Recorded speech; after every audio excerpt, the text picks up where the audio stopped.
Pebbles Tamil. Hello friends, welcome to Pebbles. நான் உங்கள் gobisudha கோவி சமையல். அனைவருக்கும் இனிய கிறிஸ்மஸ் நல்வாழ்த்துக்கள். கிறிஸ்மஸ் ஸ்பெஷலாக நம்ம இன்றைக்கி என்ன செய்ய போகிறோம்னா கல்கல் செய்ய போகிறோம். கல்கல் அல்லது கலகலான்னு சொல்லுவாங்க. இது வந்து என்னென்னா எல்லாத்துக்குமே இந்த கிறிஸ்மஸ் டைமில் வந்து பிடிக்கக்கூடிய ஒரு ஸ்நாக்ஸ் ஐட்டம் தான் இது. இதுக்கு வந்து என்னென்னா நம்ம சுகர் பவுடர் ஏலக்காய் சேர்த்து அரைச்சி வச்சுக்கலாம். ஸ்பெஷலி பார்த்திங்கன்னா நம்ம தேங்காய் பால் தான் ஆட் பண்ணுறோம். ரொம்ப ஜாஸ்தி தேவையில்லை. இதுக்கு வந்து என்னென்னா ஒரு 3 அல்லது 4 டேபிள் ஸ்பூன் தேங்காய் பால் இருந்தாலே போதும். இது கூட நம்ம ரவை கூட ஒரு 10 to 15 மினிட்ஸ் ஊற வச்சுட்டு அதுக்கப்புறம் மைதா சுகர் பவுடர் எல்லாமே சேர்த்து செய்ய போகிறோம். வாங்க எப்படி செய்கிறதுன்னு பார்க்கலாம். கல்கல் செய்கிறதுக்கு ஃபஸ்ட்டு நம்ம தேங்காய் பால் வந்து ஒரு 3 அல்லது 4 டேபிள் ஸ்பூன் எடுத்துருக்குறோம். 4 எடுத்து இப்போ தண்ணி ஊற்றி நம்ம அரைச்சி எடுத்துருக்குறோம். இதை வந்து தேங்காய் பால் எடுத்துக்கலாம். தேங்காய் பால் 4 டேபிள் ஸ்பூன் அளவுக்கு நம்ம எடுத்துட்டோம். இது கூட நம்ம ரவை சேர்த்துக்கலாம். ஒரு 2 டேபிள் ஸ்பூன் அளவுக்கு ரவை சேர்த்துக்கலாம். நல்லா மிக்ஸ் பண்ணி விடுங்க. இது வந்து ஒரு 10 மினிட்ஸ் ஊறட்டும். அதுக்கப்புறம் நம்ம இன்க்ரீடியன்ட்ஸ் வந்து ஆட் பண்ணிக்கலாம். நம்ம கல்கலுக்கு நெய் வந்து உருக்கிக்கலாம். ஒரு 3 டேபிள் ஸ்பூன் அளவுக்கு எடுத்துருக்குறோம். அதுக்கு முன்னாடியே நம்ம தேங்காய் பால் ரவையும் நம்ம ஊற வச்சுருக்குறோம். நம்ம அதுக்கு முன்னாடி சுகர் பவுடர் ரெடி பண்ணிக்கலாம். ஒரு 50 கிராம்ஸ் அளவுக்கு சுகர் ஆட் பண்ணிக்கலாம். இது கூட ஒரு 3 ஏலக்காயும் அரைச்சி எடுத்துகிட்டு வந்துடுறேன். சர்க்கரை ஏலக்காயை நம்ம பொடி பண்ணியாச்சு. எப்படியே ஆட் பண்ணிக்கலாம். இதை நம்ம ஃபோர்க் வச்சு நல்லா மிக்ஸ் பண்ணிக்கலாம். இதுக்கு நம்ம 130 கிராம்ஸ் அளவுக்கு மைதா மாவு ஆட் பண்ணிக்கலாம்.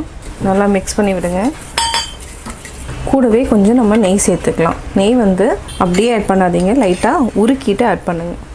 இதுக்கு பார்த்திங்கன்னா நம்ம தேவைன்னா மட்டும்தான் தண்ணி இல்லைன்னா தேங்காய் பால் ஆட் பண்ணிங்கன்னா நல்லாயிருக்கும். நல்லா மிக்ஸ் பண்ணிக்கோங்க. இதுக்கு வந்து பார்த்திங்கன்னா நம்ம வந்து தேங்காய் பால் தவிர வேறு எதுவுமே ஆட் பண்ணல. அந்தளவுக்கு கரெக்டாக இருக்குது. கீ ஆட் பண்ணிங்கனாலே போதும். நல்லா மிக்ஸ் பண்ணிட்டோம். அதாவது என்னென்னா நல்லா பிசைஞ்சிட்டோம். இது வந்து இந்த டோ வந்து இது கரெக்டான பதம். இதை வந்து நம்ம ஒரு 30 மினிட்ஸ் கிட்ட ஊற வச்சுக்கலாம். அதுக்கப்புறம் சின்ன சின்ன உருண்டைகளாக நம்ம போட்டுக்கலாம். 30 மினிட்ஸ் ஊற வச்சு எடுத்துக்கலாம். இப்போது கல்கல் ரெடி ஆகிடுச்சு.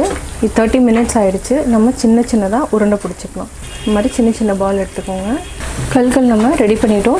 சின்ன உருண்டைகளாக நம்ம எடுத்துட்டோம். இது அடுத்த ஸ்டெப் என்னென்னு பார்த்தீங்கன்னா, ஒன்று ஃபோர்க்லேயே யூஸ் பண்ணலாம், இல்லைனா எக் கட்டர் இருந்துச்சுன்னா இதை நல்லா வாஷ் பண்ணிக்கோங்க. வாஷ் பண்ணிவிட்டு இந்த மாதிரி நல்லா பரப்பி விட்டுக்கோங்க. இதை அப்படியே உருட்டிகிட்டே வாங்க. இல்லைனா சீப் இருந்துச்சுனாலும் சீப் எடுத்துக்கலாம். சீப் வந்து புதுசாக இருக்கிறது எடுத்துக்கோங்க. இது எக் கட்டர் வந்து ரொம்ப யூஸ்ஃபுல்லாக இருக்கும். பார்த்திங்கன்னா நல்லா அழுத்தமாக வரும். ஒருவேளை உங்கள்கிட்ட எக் கட்டர் இல்லை அப்படின்னா அடுத்த ஆப்ஷன் என்னென்னு பார்க்கலாம். இது வந்து என்னென்னா கொஞ்சம் லைட்டாக ஷேப் வந்து மாற ஆரம்பிக்கும். இதுலேயும் நம்ம அப்படியே உருட்டி விட்டுக்கலாம். இது வந்துன்னா கொஞ்சம் லைட்டாக முள்ளாக வரும். இந்த மாதிரி வரும். இது ஒரு ஆப்ஷன். நம்ம கல்கலுக்கு வந்து ரெடி பண்ணி வச்சுட்டோம். இதை வந்து நம்ம டீப் ஃப்ரை பண்ணி எடுத்துக்கலாம். சிம்மில் வச்சுக்கோங்க. ஃபஸ்ட்டு நம்ம ரெடி பண்ணி வச்சுட்டோம்னா ஈஸியாக அப்படியே டீப் ஃப்ரை பண்ணிக்கலாம். இப்படி லைட்டாக திருப்பி விடுங்க. இது நல்லா கோல்டன் ப்ரௌன் ஆனதுக்கப்புறம் நம்ம எடுத்துக்கலாம். நம்ம மீடியம் ஃப்ளேமுக்கு மாற்றிட்டோம். ஏன்னா வந்து உள்ளே வந்து மாவு நல்லா வெந்துடுச்சு. லோ ஃப்ளேமில் வச்சு வேக வச்சுட்டு இப்போ நம்ம மீடியம் ஃப்ளேமுக்கு மாற்றிட்டோன்னா நல்லா வெந்துடும். நல்லா கிறிஸ்பியாகவும் இருக்கும் சாப்பிட. நம்ம வந்து ஆயில் வந்து கொஞ்சமாக தான் வந்து கடாயில் வச்சுருக்கிறோம். ரொம்ப ஜாஸ்தியில் ஒரு டைம் யூஸ் பண்ணுறதுனால நம்ம கொஞ்சமாக ஆயில் விட்டு இந்த மாதிரி ஃப்ரை பண்ணிக்கோங்க. செகண்ட் டைம் வந்து மோஸ்ட்லி வந்து யூஸ் பண்ணாதீங்க. இந்த ஆயிலை வேஸ்ட் பண்ண வேண்டாம்னு நினச்சிங்கன்னா தாளிக்கிறதுக்கு யூஸ் பண்ணிக்கலாம். அவ்வளோதான், ரெடி ஆகிடுச்சு.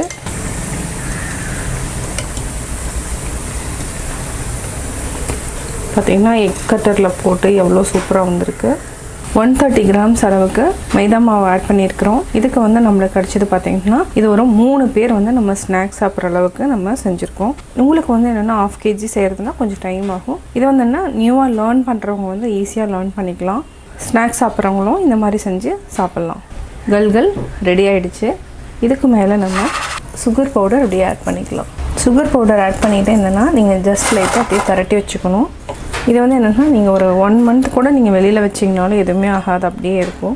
கிறிஸ்மஸ் ஸ்பெஷல் சுவையான கல்கல் ரெடி. கிறிஸ்மஸ் ஸ்பெஷல் கல்கல் எப்படி செஞ்சுங்கிறத பார்த்தீங்க. நீங்களும் வீட்டில் ட்ரை பண்ணி பாருங்கள். இது வந்து என்னென்னா கிறிஸ்மஸ்க்கு மட்டும் நம்ம செய்கிறதில்ல, குழந்தைங்களுக்கு வந்து ஈவினிங் ஸ்நாக்ஸாகவும் நம்ம செஞ்சு கொடுக்கலாம். அதே மாதிரி யாராவது கெஸ்ட்டு வந்துட்டாங்கன்னா நம்மகிட்ட மைதா மாவு அல்லது கோதுமை மாவு எது இருந்தாலும் நம்ம செய்யலாம். பட் மைதா மாவில் செஞ்சிங்கன்னா அதனோட டேஸ்ட் வேறு, கோதுமை மாவில் செஞ்சிங்கன்னா கொஞ்சம் டேஸ்ட் வந்து டிஃப்ரெண்ட்டாக இருக்கும். நீங்களும் வீட்டில் ட்ரை பண்ணி பாருங்கள். பார்த்துட்டு உங்களுடைய கமெண்ட்ஸ் எனக்கு சொல்லுங்கள். லைக் பண்ணுங்கள், ஷேர் பண்ணுங்கள். பக்கத்தில் இருக்கிற பெல் ஐக்கானை கிளிக் பண்ணிங்கன்னா நாங்கள் அப்லோட் பண்ணுற வீடியோவை நீங்கள் உடனுக்குடன் தெரிந்து கொள்ளலாம். மறக்காமல் சப்ஸ்கிரைப் பண்ணுங்கள். Pebbles Tamil.